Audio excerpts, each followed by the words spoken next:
Primer día de la semana. ¿Cuál es, les pregunto, el primer día de la semana? Muy bien. El primer día de la semana. El domingo no es el último día de la semana, es el primer día de la semana. Y a ver, ¿quién sabe qué significa la palabra domingo? Día del Señor. Dominus en latín significa Señor.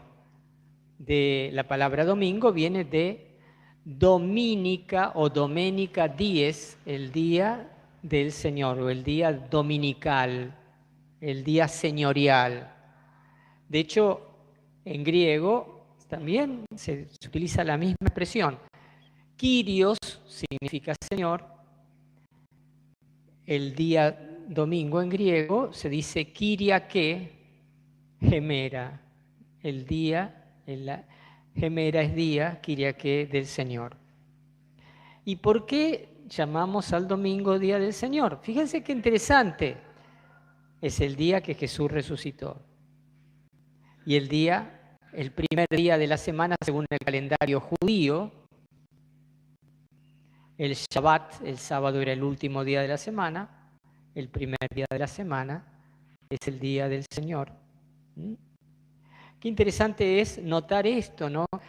Que los demás días conservaron la nomenclatura que se le daba a los días en el calendario romano. Lunes es el día de la luna, martes es el día de los dioses del panteón romano, martes el día de Marte, miércoles el día de Mercurio, jueves el día de Júpiter, viernes el día de Venus. En las lenguas inglesas, el sábado, Saturday, en las lenguas germánicas, el día de Saturno. Pero sin embargo, el domingo recibió la connotación cristiana, es el día del Señor, primer día de la semana. Pues bien, ¿qué pasó el domingo a la tarde de aquel día de la resurrección? Se apareció Jesús en medio de los discípulos y quiero releer el primer versículo que dice lo siguiente: al atardecer del primer día de la semana,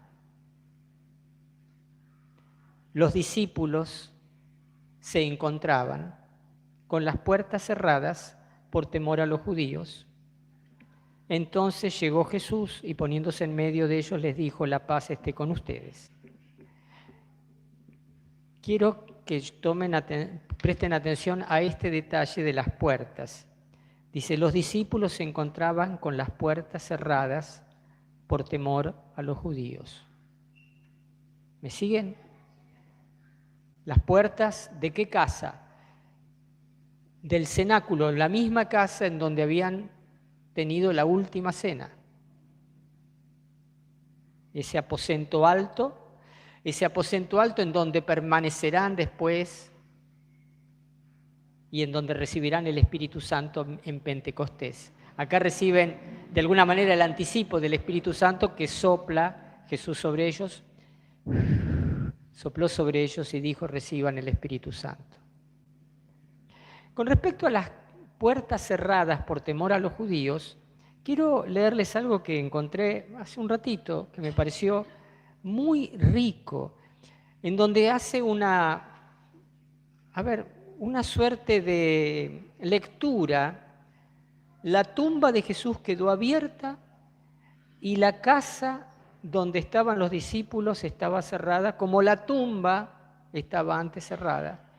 Y deja entender como que cuando estamos encerrados por miedo, nuestras casas a veces se vuelven tumbas.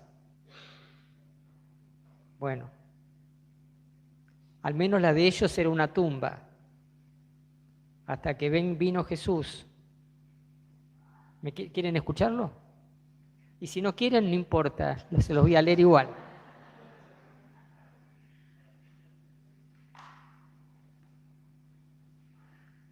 Ya me han aguantado tantas cosas, una más.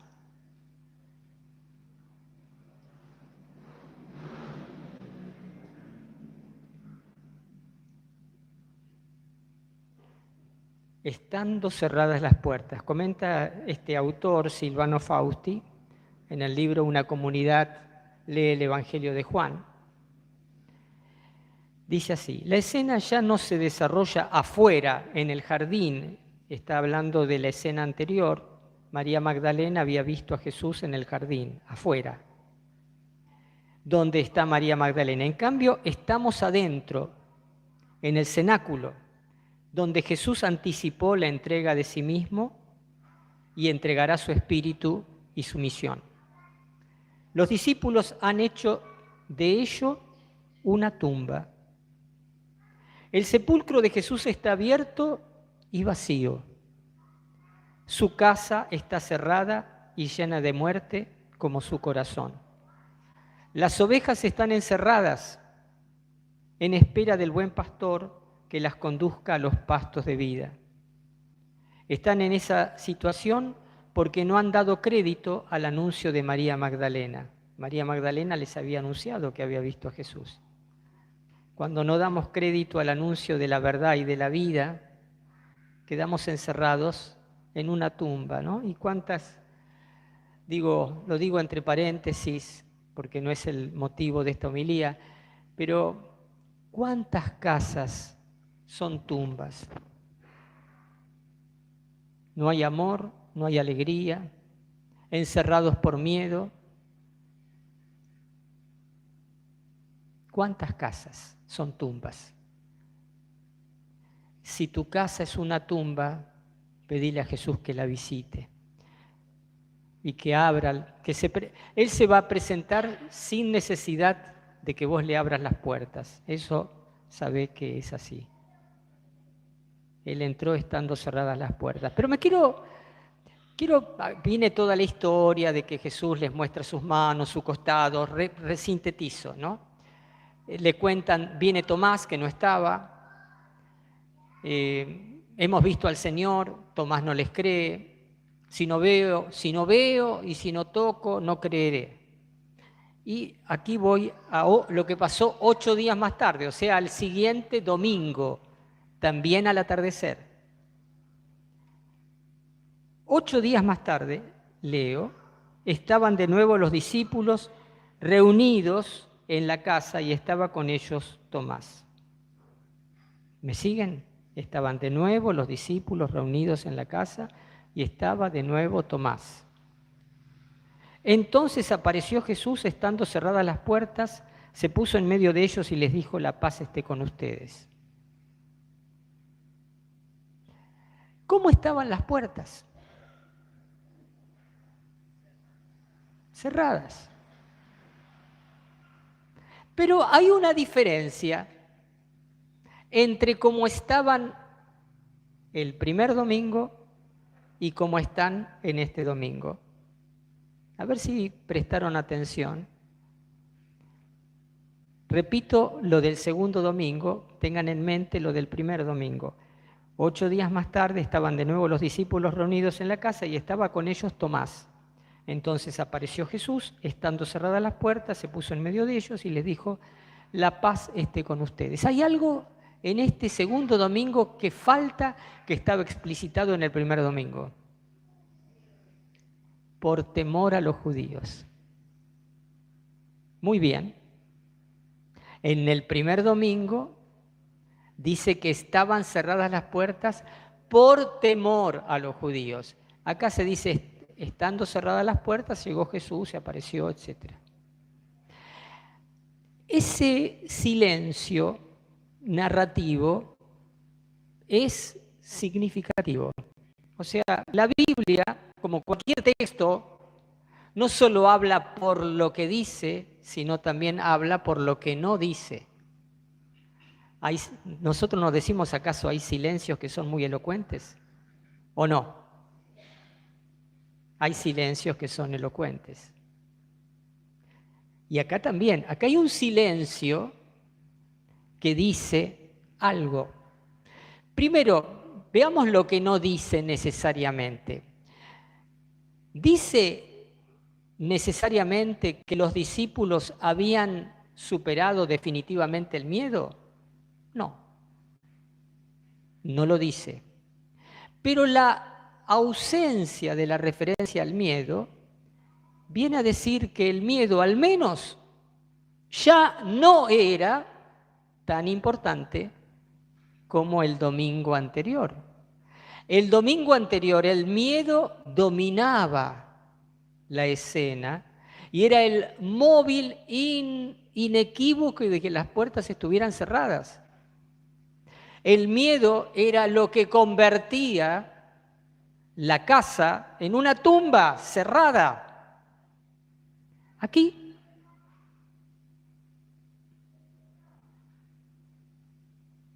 las puertas están cerradas, pero de repente es como cuando uno, vamos a decirlo así, todos estuvimos enfermos alguna vez, ¿no? De repente, no una enfermedad, vamos a poner una jaqueca, un dolor de cabeza, ¿no? Que te duele la cabeza todo el día, que tomás un analgésico y bueno, te sigue doliendo la cabeza y pasó un tiempo, un rato, ay, no me duele más. ¿No les pasó eso?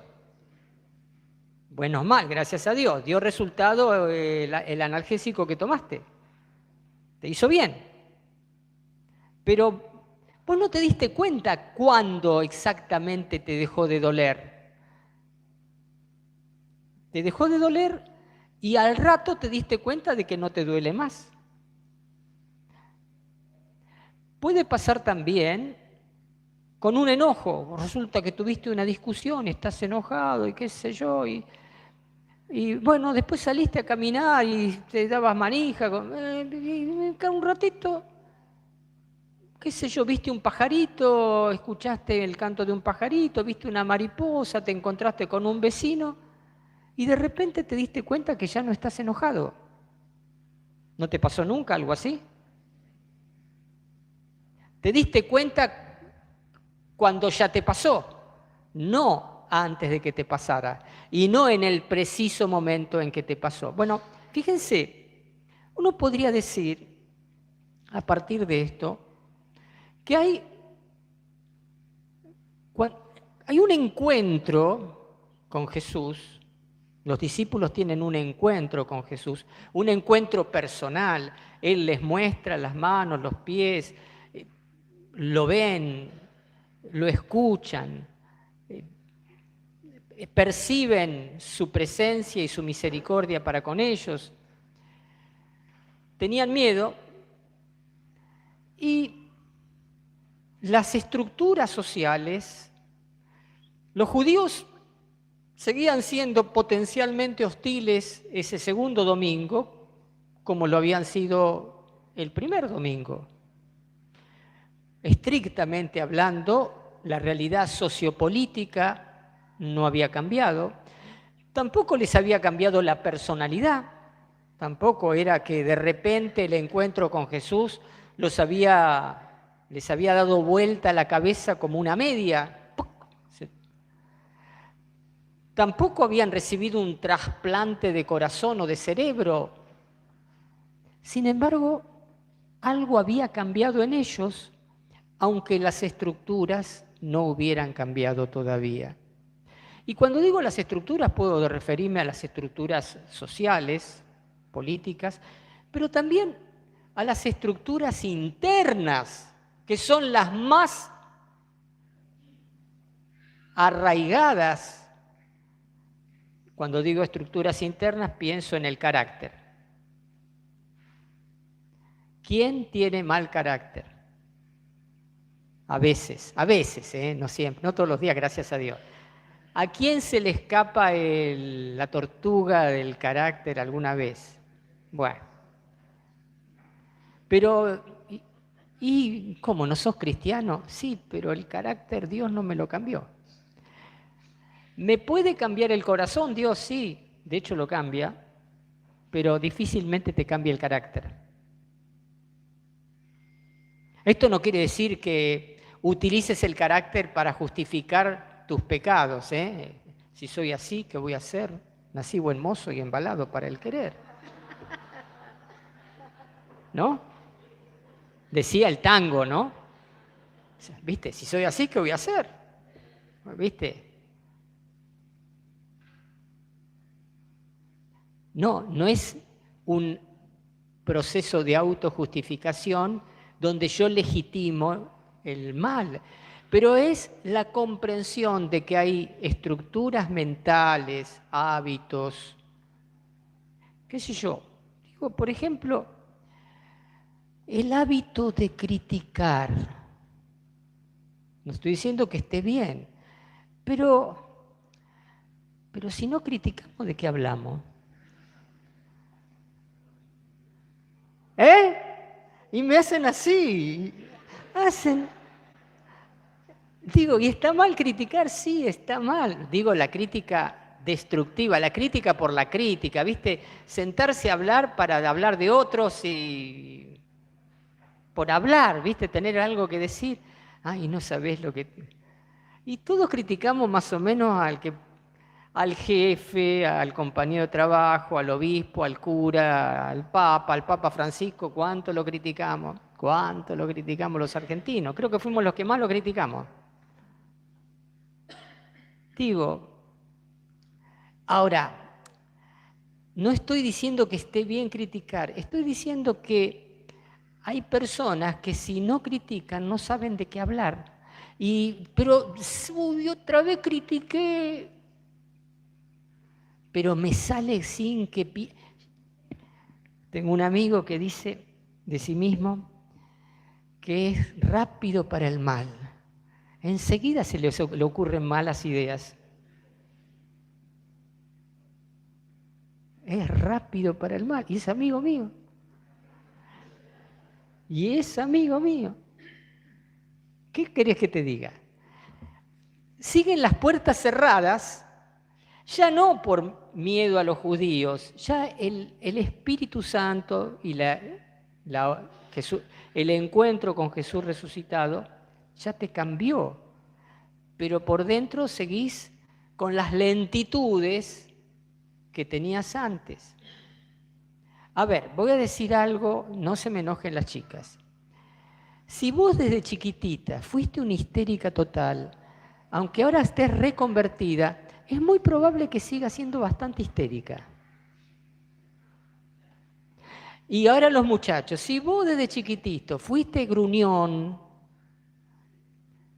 y caprichoso, es muy probable que aunque te hayas encontrado con Jesucristo y hayas recibido el Espíritu Santo, te salga de vez en cuando el gruñón caprichoso. Con esto que te estoy diciendo, que te quedes con... No, que te aceptes a vos mismo y que pienses que el proceso de transformación de las estructuras, tanto sociológicas como psicológicas, como culturales, es un proceso mucho más largo. Termino con una idea que alguna vez escuché, que dijo un santo, hablando del orgullo. El orgullo es esa sensación de, ¿viste? Yo soy un poquito más que vos, ¿viste? Decía que el orgullo se muere más o menos 5 minutos después de que nos morimos nosotros.